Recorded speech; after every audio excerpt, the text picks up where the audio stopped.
Hello everyone, இன்றைக்கி நம்ம சுவையான பூரிக்கிழங்கு செய்முறை தான் பார்க்க போகிறோம். இதுக்கு மீடியம் சைஸ் உருளைக்கிழங்கு 8 எடுத்து வேக வச்சு தோல் உரித்து அதில் 2 கிழங்கு மட்டும் மசிச்சுட்டு மீதி கிழங்க பெரிய பெரிய துண்டாக நறுக்கியிருக்கு. கொஞ்சம் தண்ணி வச்சுருக்கேன்.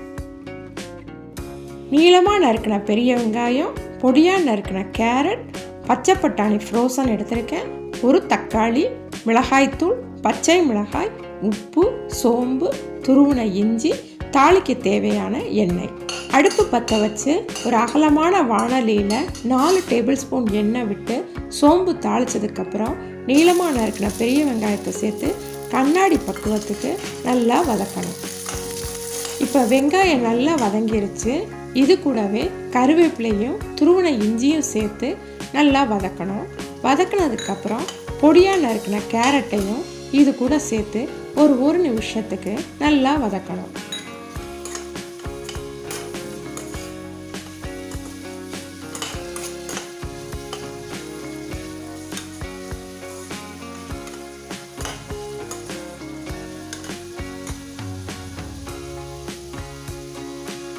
இப்போ கேரட் நல்லா வதங்கிருச்சு. இது கூட நறுக்கின பச்சை மிளகாயும் ஃப்ரோசன் பட்டாணியும் சேர்க்குறேன். பட்டாணி ஃப்ரெஷ்ஷாக இருந்தால் கொஞ்சம் வேக வச்சு இது கூட சேர்த்துக்கலாம். இப்போ இது நல்லா வதங்கினதுக்கப்புறம் இது கூட மஞ்சப்பொடியை சேர்த்து திருப்பி வதக்கணும்.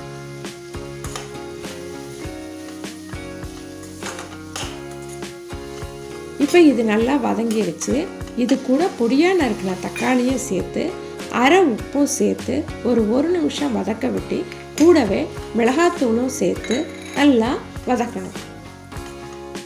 மிளகாத்தூள் கொஞ்சம் சேர்த்தா போதும்.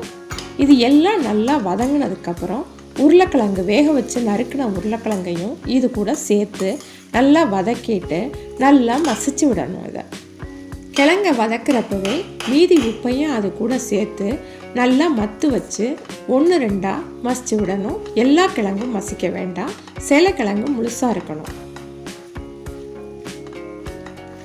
இப்போ மசிச்சு விட்டுட்டு நல்லா வதக்கிட்டு கூடவே நல்லா மசிச்ச உருளைக்கிழங்குல தண்ணி சேர்த்து இது கூட சேர்த்து கொதிக்க விடணும்.